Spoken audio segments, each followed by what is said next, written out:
Enlarge prostate होती क्या है? प्रोस्टेट जो होती है ये एक ग्लैंड होती है मेल्स के अंदर। After the age of 35 generally जो हॉर्मोन्स है वो शिफ्ट होने लगते हैं।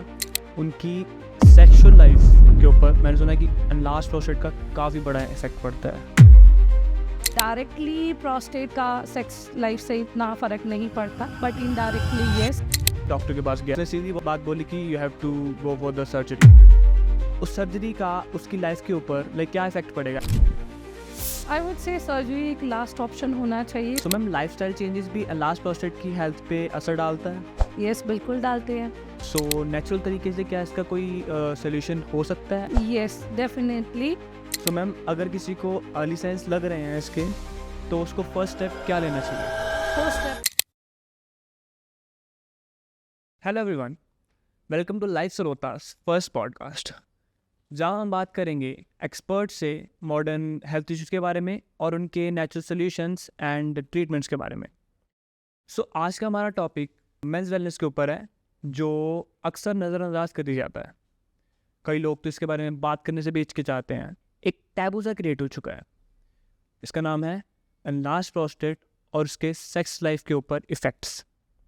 वैसे सबको पता है कि जब हमारी एज बढ़ती है तो उसके ऊपर इफ़ेक्ट पड़ता है हमारी बॉडी के ऊपर।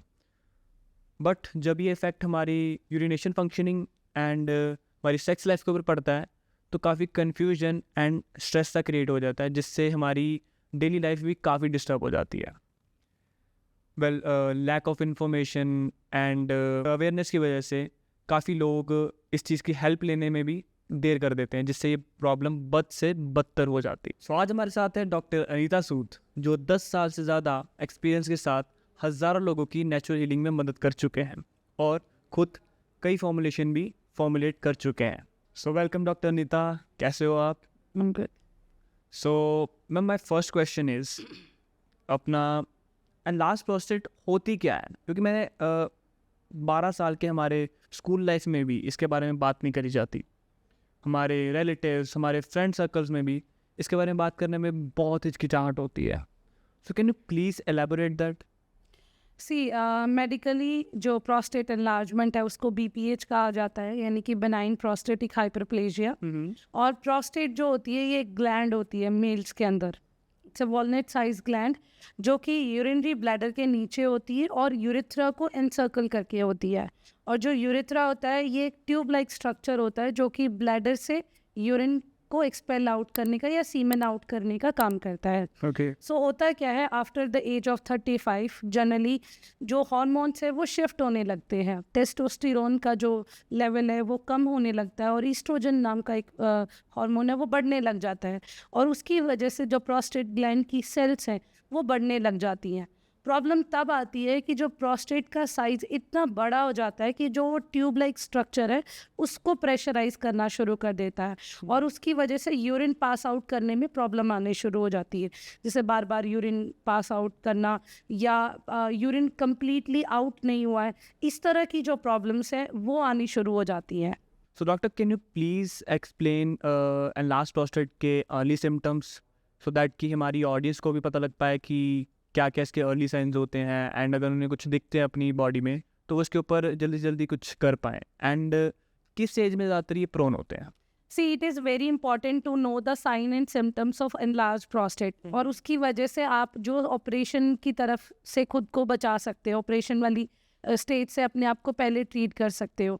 तो मेल्स के केसेस में उनको अपने यूरिन पैटर्न को बहुत क्लोजली ऑब्जर्व करना पड़ता है। जब भी आप यूरिनेट करने जाए तो अपने यूरिन पैटर्न पे बहुत ज़्यादा ऑब्जर्वेशन रखें कि आपको बार बार यूरिन पास करने तो नहीं जा रहा है, क्योंकि ये एक बहुत क्लासिक सिम्टम्स है कि जनरली नाइट टाइम में कि जिनको भी प्रोस्टेट एनलार्जमेंट की प्रॉब्लम होती है उनको बार बार यूरिनेट करने जाना पड़ता है। तो ये चीज़ का बहुत ध्यान रखें कि आपको इस तरह की सिम्टम्स तो नहीं हो रहे हैं।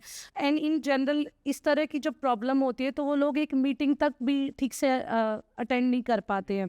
अगर वो कहीं पे किसी फंक्शन के लिए या कहीं आउटडोर में जा रहे होते हैं तो उनको पब्लिक टॉयलेट को सर्च करना पड़ता है, तो इतनी सीवियर प्रॉब्लम होती है। दूसरा क्लासिकल सिम्टम है इसका कि आपको यूरिन करने के बाद ऐसा फील होना कि यूरिन कम्प्लीटली आउट नहीं हुआ है, ब्लैडर कम्प्लीटली इवैक्यूएट नहीं हुआ है। तो अगर आपको इस तरह की प्रॉब्लम हो रही है देन आपको ये एक अलार्मिंग स्टेट है कि आपको चेक रखना चाहिए।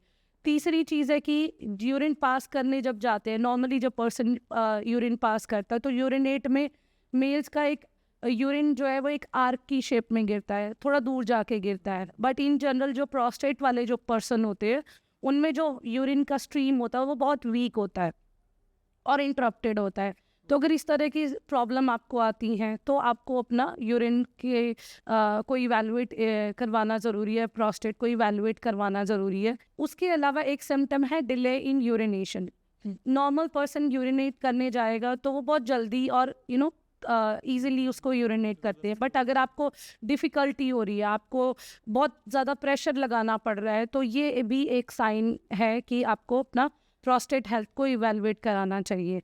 तो इन जनरल क्या होता है कि एज की अगर हम बात करें तो जनरली 45 की एज के अराउंड 40-45 की एज के अराउंड इस तरह की प्रॉब्लम्स ज़्यादा बढ़ती हैं लोगों के अंदर, क्योंकि हार्मोनल इम्बैलेंस होता है और बहुत ज़्यादा स्ट्रेस या और भी फैक्टर्स हैं जो इसमें काम करते हैं। बट अभी जो देखने को मिल रहा है कि बहुत अर्ली स्टेजेस में भी इस तरह की प्रॉब्लम्स लोगों को हो रही हैं। उसका रीज़न हो सकता है पुअर डाइट, लाइफस्टाइल, बहुत ज़्यादा स्ट्रेस्ड आउट रहना। तो इस तरह की जो ये चीज़ें हैं या हार्मोनल इम्बैलेंस हो गया, ये अभी अर्ली स्टेजेस में भी प्रोस्टेट को की हेल्थ को इम्पैक्ट कर रही हैं। तो अगर आपको इस तरह के सिम्टम्स हो रहे हैं तो अपना PSA लेवल ज़रूर चेक करवाएं या अपने डॉक्टर को जाके ज़रूर कंसल्ट करें। Okay, so ma'am well males में मेनली ये चीज़ काफ़ी ज़्यादा कर की दी जाती है उनकी सेक्सुअल लाइफ के ऊपर। मैंने सुना है कि अनलार्ज प्रोस्टेट का काफ़ी बड़ा इफेक्ट पड़ता है। Can you please explain that? See directly prostate पे का सेक्स लाइफ से इतना फ़र्क नहीं पड़ता, बट इनडायरेक्टली येस, क्योंकि इन जनरल जब भी प्रोस्टेट का एनलार्जमेंट होता है, इस तरह की प्रॉब्लम होती है और जो मेडिकेशन हमारे मॉडर्न साइंस में दी जाती हैं उनका एज अ साइड इफ़ेक्ट जो है उनकी सेक्स लाइफ पे इम्पैक्ट पड़ता है, जैसे कि लिबिडो या अराउजल या स्ट्रेंथ, परफॉर्मेंस, इस तरह के सिम्टम्स जो है उनमें प्रॉब्लम आनी शुरू हो जाती है। बट डायरेक्टली इस चीज़ का कोई सेक्स लाइफ पे इम्पैक्ट नहीं है।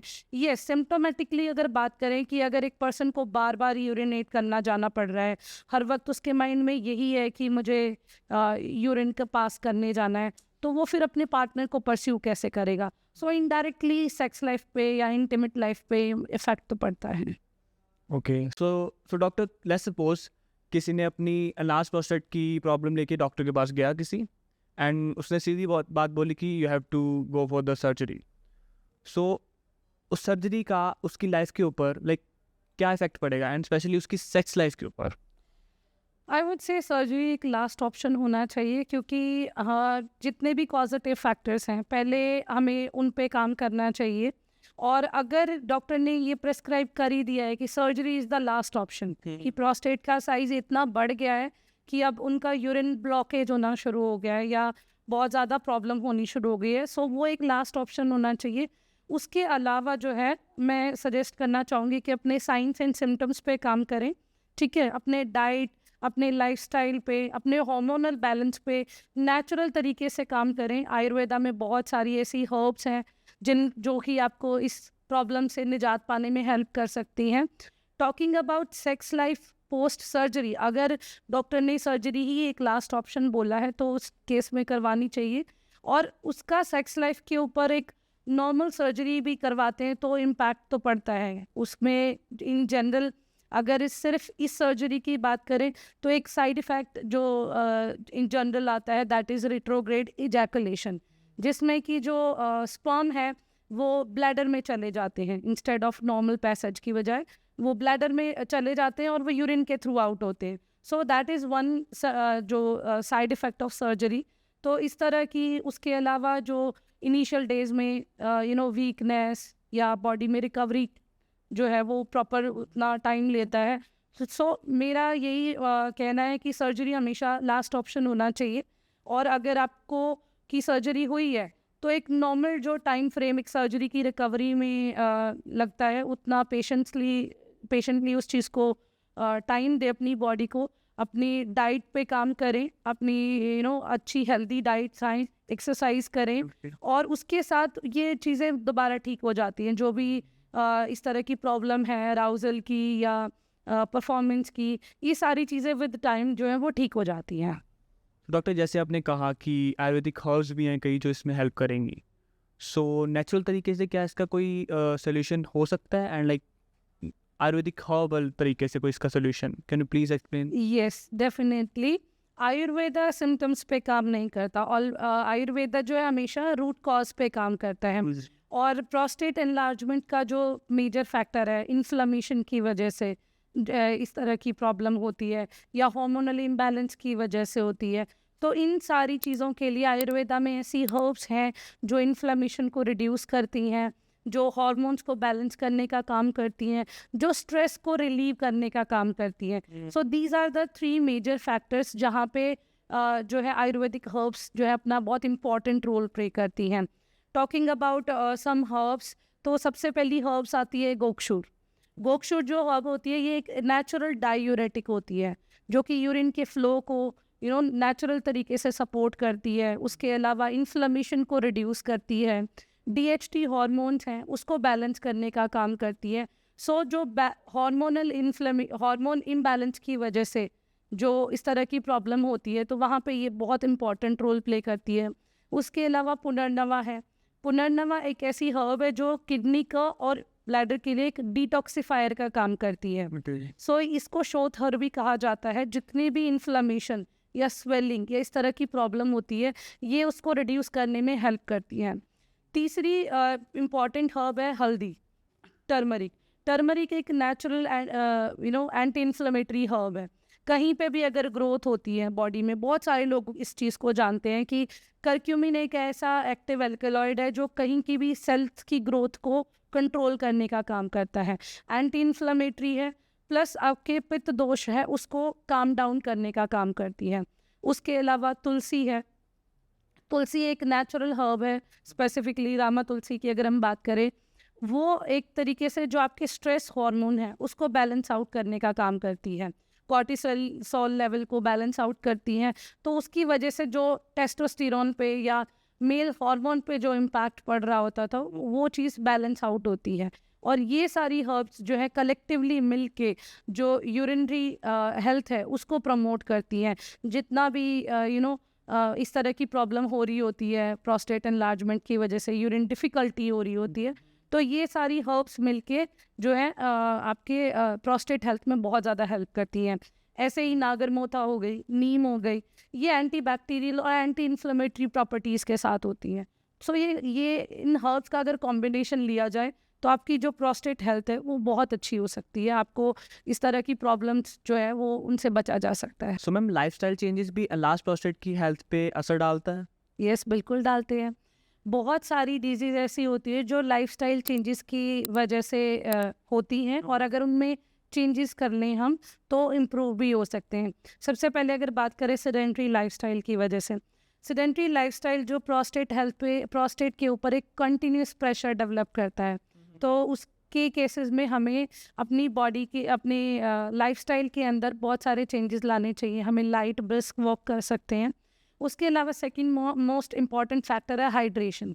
एंड हाइड्रेशन से मेरा मतलब है कि वाटर इनटेक, नॉट लाइक चाय, टी या स्मूदीज़। सो अपनी बॉडी को हाइड्रेट करके रखें। उसके अलावा बहुत ज़्यादा जो स्पाइसी या बहुत ज़्यादा जंक फूड, ये बाहर का जो भी फूड होता है, वो अगर आप कंज्यूम करते हैं तो आप बॉडी के अंदर कहीं ना कहीं इन्फ्लामेशन को जनरेट करवाते हैं। सो उसकी बजाय आप अपना घर का हेल्दी खाना खाएं, हेल्दी फूड जो है वो ऑप्ट करें, अल्कलाइन फूड है उसको अपनी लाइफस्टाइल में इंक्लूड करें। थर्ड इम्पॉर्टेंट फैक्टर है स्ट्रेस। स्ट्रेस बहुत सारे जो है डिजीज़ के लिए बहुत एक पॉजिटिव फैक्टर माना गया है, तो स्ट्रेस को मैनेज करें। और स्ट्रेस को मैनेज करने के लिए आप जो है योगा कर सकते हैं, प्राणायाम कर सकते हैं। उसके अलावा कुछ आयुर्वेदिक हर्ब्स की हेल्प भी ले सकते हैं, जैसे अश्वगंधा हो गया, ब्रह्मी हो गया, शंख पुष्पी हो गया। सो ये सारी जो हर्ब्स होते हैं ये आपके कॉर्टिसोल लेवल को मैनेज करती हैं और आपके स्ट्रेस को कम करने में हेल्प करती हैं। एंड स्ट्रेस कम हो रहेगा तो आपके जो हार्मोनल इम्बैलेंस का जो फैक्टर है उस पर ये इम्पैक्ट डालेंगे कि जो उसकी वजह से जो आपकी बॉडी में इन्फ्लेमेशन हो रही है या प्रोस्टेट एनलार्जमेंट हो रही है, तो उस चीज़ में ये हेल्प करेगा। सो हमें अपनी डाइट में, अपने लाइफस्टाइल में, इन सारी चीज़ों पे बहुत ज़्यादा फोकस रहना चाहिए। अगर इन पे काम करेंगे तो हमारी जो डिजीज़ है वो आधी तो वहीं पे ठीक हो जाएगी। मैं हमेशा कहती हूँ कि अगर आप ट्रीटमेंट भी लेते हैं तो भी जो ये फैक्टर है ये बहुत इम्पॉर्टेंट है। आप एक तरफ से मेडिसिन लेते रहें, दूसरी तरफ अपनी लाइफस्टाइल नहीं ठीक करेंगे तो कुछ इफेक्ट नहीं होएगा। तो मेडिसिन की हेल्प लें, नेचुरल रेमेडीज़ की हेल्प लें, साथ में जो है अपनी डाइट में, लाइफस्टाइल में भी चेंजेस करें। ऑब्वियसली लाइफस्टाइल में अगर चेंजेस नहीं आएंगे तो जो आपकी प्रॉब्लम कम हो रही है, कम होने के बजाय और फिर बदतर होती रहेगी। So that's a good point ma'am. So ma'am, अगर किसी को अर्ली साइंस लग रहे हैं इसके, तो उसको फर्स्ट स्टेप क्या लेना चाहिए? फर्स्ट स्टेप है ऑब्जर्वेशन। हमेशा अपने यूरिन पैटर्न को ऑब्जर्व करें। अगर आपको वीक इंटरप्टेड यूरिनेशन हो रहा है, अगर आपको नाइट में यूरिनेशन हो रहा है या इनकम्प्लीट इवैक्यूएशन ऑफ ब्लैडर हो रहा है, तो ये अर्ली साइन सिम्टम्स हैं। इनको इग्नोर ना करें, इनको किसी अच्छे हेल्थ प्रोफेशनल के पास जाएं और उनकी हेल्प लें। और अगर इस तरीके से प्रोस्टेट के अर्ली साइंस एंड सिम्टम्स को आप ऑब्जर्व कर सकते हैं तो कॉम्प्लिकेशन से बचा जा सकता है। So thank you doctor Anita for this information, and I hope आप सबको ये वीडियो काफ़ी अच्छी लगी होगी एंड काफ़ी इन्फॉर्मेटिव लगी होगी। And if you had any question or any query about prostate and large prostate health, then you can comment below, and don't forget to like, share and subscribe to our YouTube channel and press the bell icon.